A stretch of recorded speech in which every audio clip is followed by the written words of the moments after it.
바벨론의 포로로 잡혀갔던 유다 백성들이 돌아오게 될 때에 3차에 걸쳐서 돌아오게 됩니다. 1차는 주전 538년에 스룹바벨의 인도를 따라서 돌아오게 되는데, 그들의 목적 자체가 바로 성전을 건축하는 것이었습니다. 그리고 2차로 돌아오는 것이 주전 458년의 지도자 에스라를 중심으로 해서 돌아오는데, 그것은 율법을 재건하는 목적이었습니다. 그리고 3차는 주전 444년에 돌아오게 되는데, 느헤미야를 중심으로 예루살렘 성벽 건축을 하기 위해서 돌아오게 됩니다. 그래서 바벨론의 포로로 잡혀갔다가 돌아온 사람들은 세 번에 걸쳐서 돌아오게 되어지는데, 바로 중심적인 인물 스룹바벨과 에스라, 느헤미야 세 명의 인물을 좀 기억하는 게 좋겠고, 첫 번째는 성전 건축, 그리고 건축한 다음에 말씀을 세우기 위해서 에스라를 중심으로 해서 2차로, 그리고 안에서 제사가 드려지는데 외부에 침입이 많아서 고통을 당하기 때문에 성벽을 세우기 위해서 3차로 바로 돌아온다라고 하는 것을 우리가 기억하면서 말씀을 좀 들으면 많은 이해가 될 줄을 압니다. 성전 건축을 하기 위해서 돌아왔습니다마는 2년 정도 있다가 성전의 기초를 놓게 되어지는데, 사마리아 사람들의 회방으로 말미암아 성전 건축이 중단되었다고 했습니다. 그 기간이 무려 16년 정도 중단이 되었습니다. 그 가운데에 기근과 자연재해, 그래서 많은 어려움을 당하게 되어졌는데, 하나님께서 그때 하신 방법이 바로 학개와 스가랴 두 선지자를 세우셔서 하나님의 말씀을 전하셨습니다. 여러분, 하나님의 백성들은 늘 하나님의 말씀으로 각성이 되어지고 깨닫고 부흥이 된다는 것을 우리는 기억해야 됩니다. 우리 예수 믿는 사람들의 삶의 에너지가 어디에서 나오느냐? 말씀에서 나오는 겁니다. 세상의 사람들은 사상과 철학에서 나와요. 그러나 우리는 오직 우리의 삶의 에너지, 힘이 하나님의 말씀으로부터 나온다는 것을 기억하시길 바랍니다. 이런 에베소서를 통해서 우리에게 전신갑주를 입으라고 그랬죠. 그런데 이 구원의 투구, 의의 흉배, 진리의 허리띠, 복음에 대한 신발, 또 믿음의 방패 그랬는데 다 방어용이에요. 공격용 하나 주신 것이 뭐예요? 성령의 검인 하나님의 말씀이에요. 그렇기 때문에 이 말씀이 세상을 이겨내가는 가장 중요한 것이라고 하는 것을 우리는 기억해야 되는 것입니다. 그래서 또 분들은 예배를 드리면서 설교가 기니 짧으니 그렇게 말씀을 하시는 분들도 계셔요. 그런데 저는 철저하게 이 말씀이 성령의 검이기 때문에 뭐 방어용은 많이 있어요. 그러나 하나님 우리에게서 공격할 수 있는 하나의 무기는 하나님의 말씀을 주셨어요. 그래서 이것을 잘 준비하지 아니하면 오늘날 이 세상 속에서 실패할 수밖에 없다. 그래서 말씀 중심의 신앙생활을 해야 된다라고 하는 것을 다시 한번 말씀을 드립니다.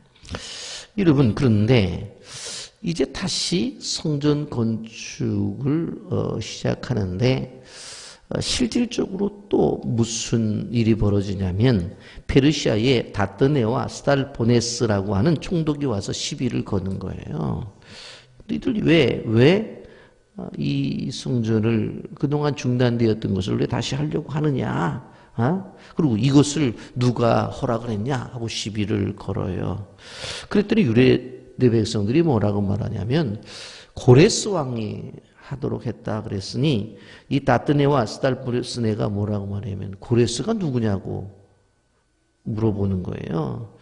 그래서 이 고레스가 이 나라의 선조왕이었다 그랬더니 이 사람들이 역사 공부를 안 했는지 모르겠다는 게, 그러면서 당시의 다리오 왕에게 이 지역의 유대 사람들이 자기들이 믿는 신, 그 신을 제사하는 신전, 곧 성전이죠. 이것을 짓는데, 그런데 이 사람들한테 물어봤더니 고레스라는 왕이 지으라고 했다고 하는데 이게 사실입니까 아닙니까 하고는 질문을 해요.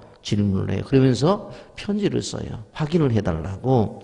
여러분, 그래서 이제 이 다리오 왕이 자기도 잘 모르겠어요. 그래서 이것을 조사를 시키죠. 여러분, 그래서 이 메데도 앙메다 궁이라고 하는 데서 한 두루마리 역사적인 근거를 찾아내요. 그것이 바로 고레스 칙령을 찾아내게 되어져요.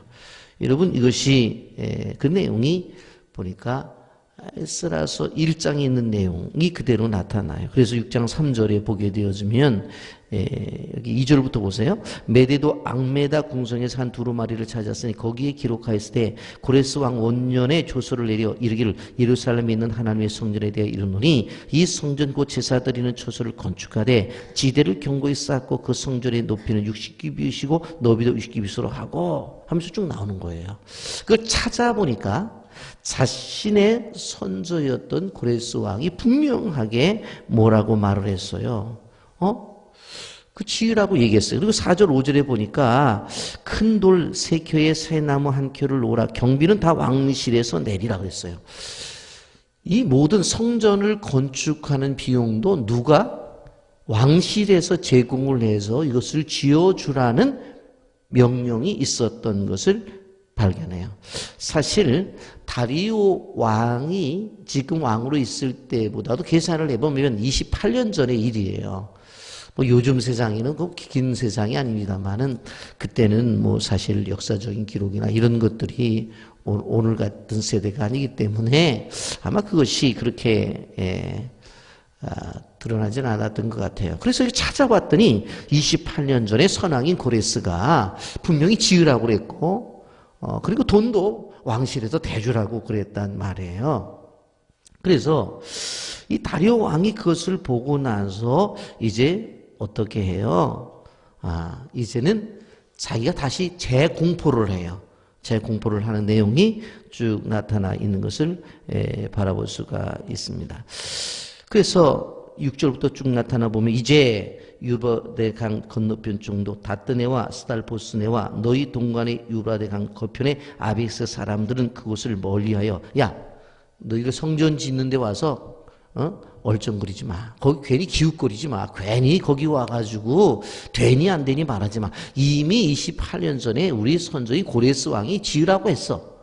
그래서 니들이 왜 말이 많어? 그 얘기를 하는 거예요. 그래서 7절에 하나님의 성전 공사를 막지 말고 유다 총독과 장로들이 하나님이 성전을 제자리에 건축하라. 내가 또 조서를 내려 하나님이 이 성전을 건축함에 대하여 너희가 유대 사람들의 장로에 행할 것을 알리노니 왕의 산 곧 유브라데 강 건너편에 거둔 세금 중에서 그 경비를 이 사람들에게 끊임없이 주어 그들로 멈추지 않게 하라.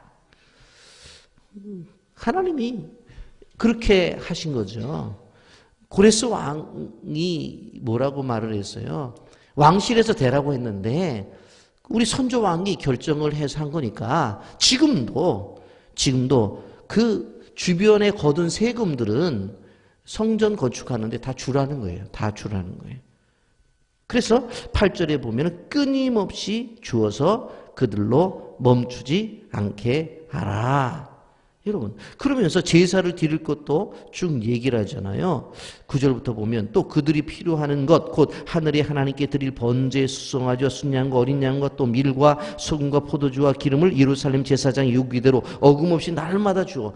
너희들 저 사람들이 제사를 드릴 때에 양이 필요해? 그럼 너희들 양 갖다 주어. 소가 필요해? 소도 갖다 주어. 곡식이 필요해? 갖다 주라는 거예요. 끊임없이 그들이 원하는 대로 다 주라는 거예요. 그러면서 한 가지 요구를 해. 모래 10절에서 그들이 하늘의 하나님께 향기로운 제물을 드려 왕과 왕자들의 생명을 위해 기도하게 하라. 이 사람 보세요. 자기 이방 왕인데 그걸 다 해주고 한 가지 요구하는 게 뭐예요? 자기하고 자기 왕자들을 위해서 기도하게끔 하라. 그렇게 요구를 하는 것을 볼 수가 있습니다.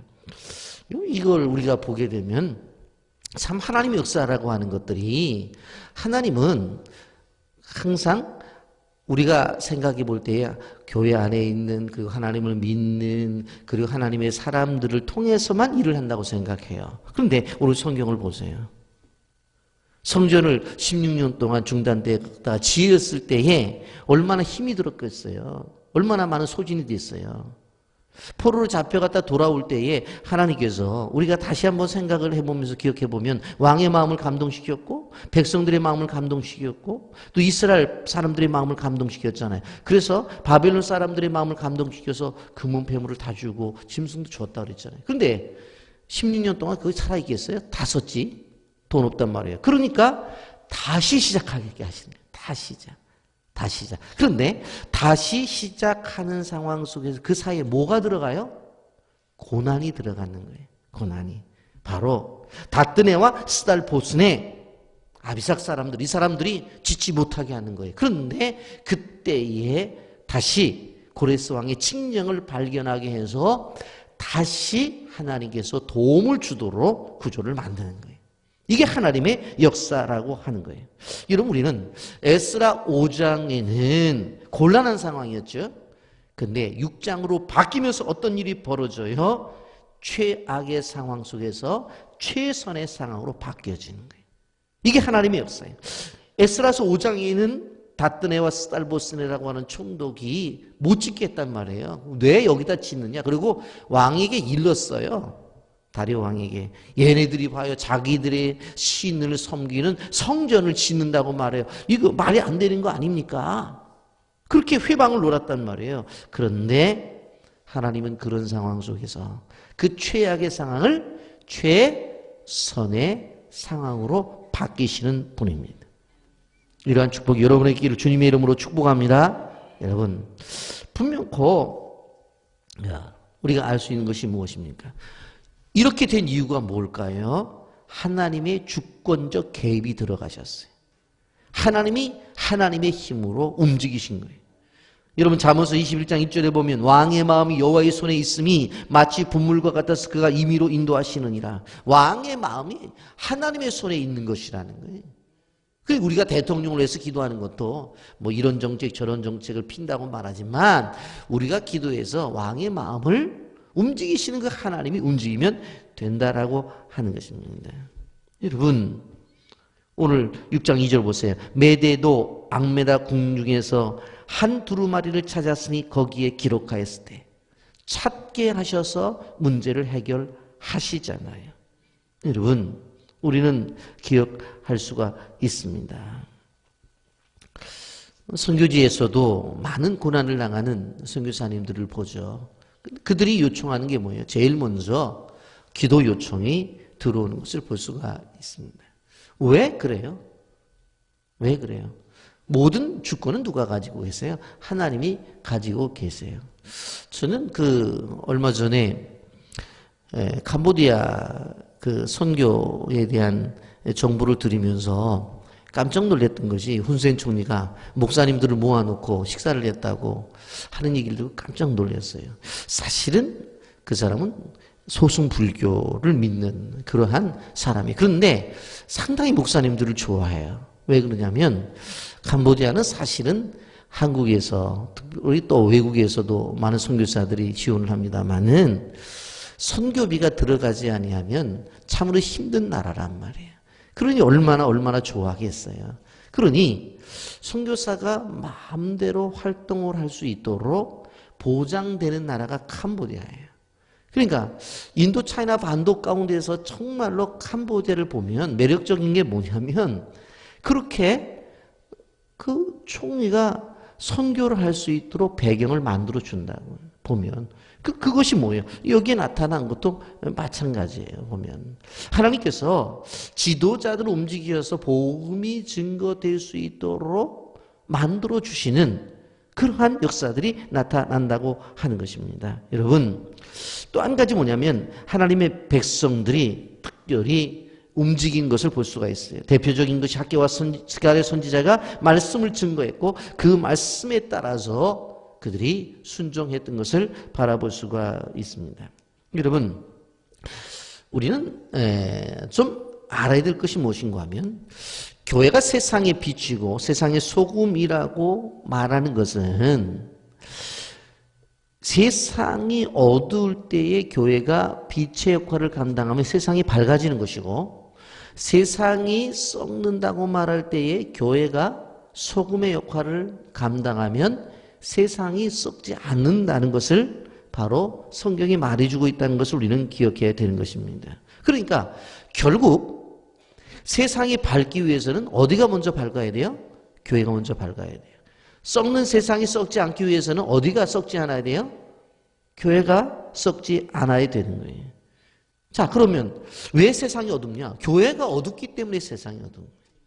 세상이 왜 썩는 냄새가 나느냐? 교회가 썩기 때문에. 이 교회는 뭐예요? 성도예요. 성도가 밝으면 세상은 밝게 되어져 있는 것이고 성도가 바른 삶을 살면 세상은 썩지 않게 되어 있는 거예요.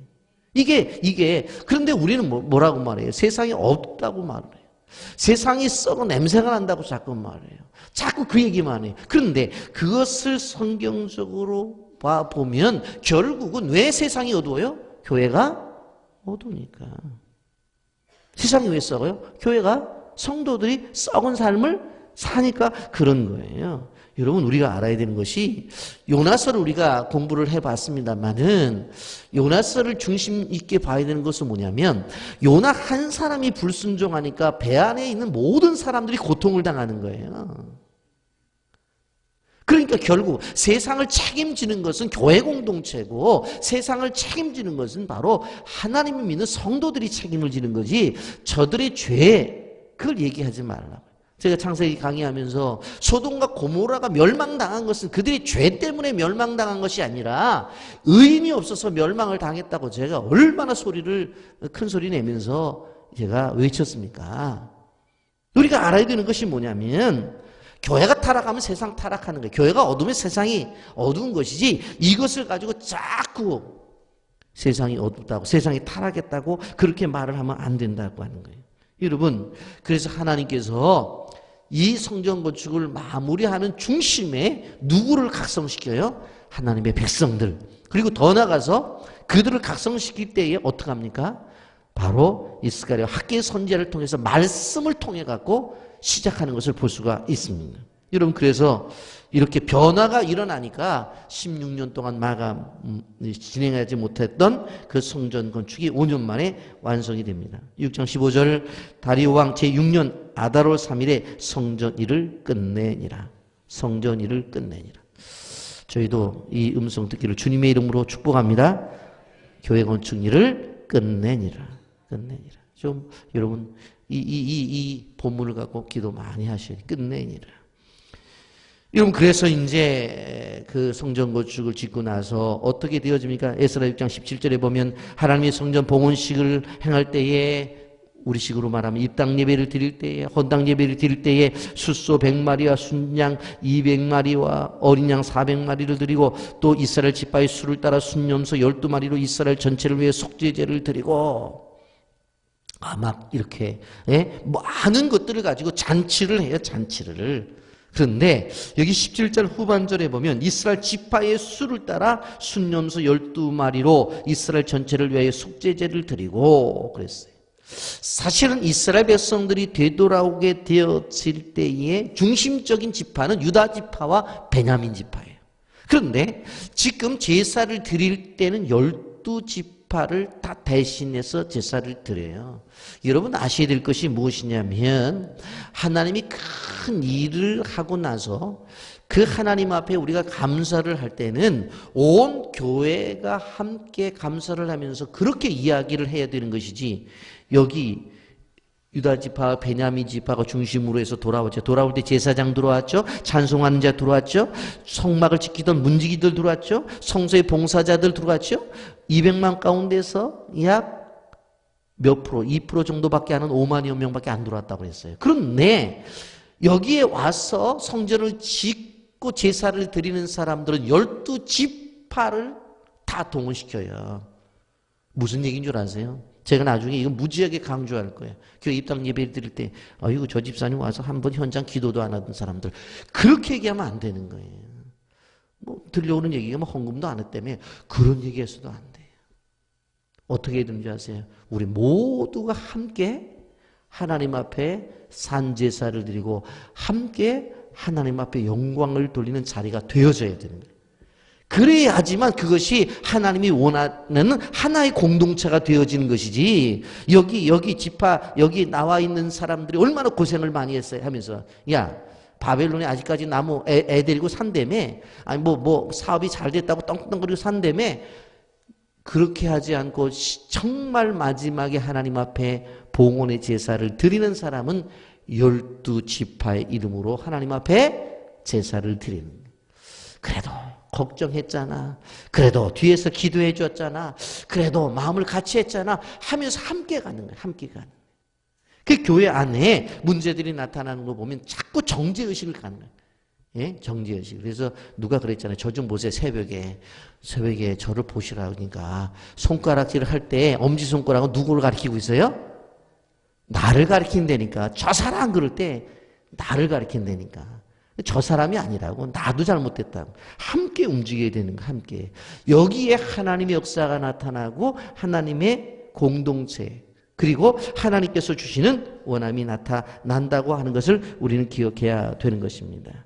여러분, 이러면서 하나님께서 그 남은 사람들을 중심, 그 실질적으로 와서 제사를 드리는 중심으로 어떠한 일들이 벌어지느냐, 하나님께서 신앙의 중심을 잡아가요. 그러니까 결국은 신앙의 중심을 잡아가는 인물들이 있긴 있는 거예요. 여러분 6장에 남은 자 행동이 나오죠. 6장 21절에 사로잡혔다가 돌아온 이스라엘 자손과 자기 땅에 사는 이방 사람이 더러운 것으로부터 스스로 구별한 모든 이스라엘 사람들에게 속여서 이스라엘 하나님 여호와를 찾는 자들이 다 먹고 그랬어요. 무슨 얘기인가 하면 이방 사람들이 더러운 것들을 다 버렸다는 거예요. 두 번째 22절 상반절에 즐거움으로 이레 동안 무교절을 지켰으니 여호와께서 그들을 즐겁게 하시고 예배를 즐겁게 지켰어요. 셋째, 성전 짓는 일을 힘있게 하셨어요. 22절 하반절에 아수르 왕의 마음을 그들에게로 돌려 이스라엘 하나님이신 하나님의 성전 건축하는 소를 힘있게 하도록 하셨습니다. 그러니까 결국 하나님의 일을 하는 사람들은 있어요. 200만 가운데서 5만 명 정도가 일을 하는 건 분명해요. 그런데 그들이 중심적으로 일을 하는 건 분명하지만 나머지 사람들을 절대적으로 하나님은 어떻게 해요? 그 사람들 필요 없다고 하지 않고 가치 있고 그 사람들도 귀중하다고 보시는 것이 하나님의 뜻입니다. 이것이 하나님의 역사라는 사실을 기억하면서 함께 하나님의 축복을 이루기를 예수님의 이름으로 축복합니다. 아멘.